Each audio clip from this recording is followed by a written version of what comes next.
بسم اللہ الرحمن الرحیم۔ السلام علیکم ورحمۃ اللہ وبرکاتہ۔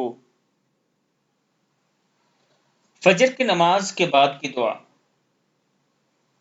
خیر و برکت اور رزق لانے والی دعا۔ حضرت ابو موسیٰ رضی اللہ تعالیٰ عنہ فرماتے ہیں کہ آپ صلی اللہ علیہ وآلہ وسلم نے نماز پڑھائی اور یہ دعا پڑھی، بسم اللہ الرحمن الرحیم، اللہم اغفر لی ذنبی ووسع لی فی داری وبارک لی فی رزقی، اللہم اغفر لی ذنبی ووسع لی فی داری وبارک لی فی رزقی۔ اے اللہ ہمارے گناہوں کو بخش دے، ہمارے گھر میں وسعت فرما دیجئے، ہمارے رزق میں برکت عطا فرما دیجئے۔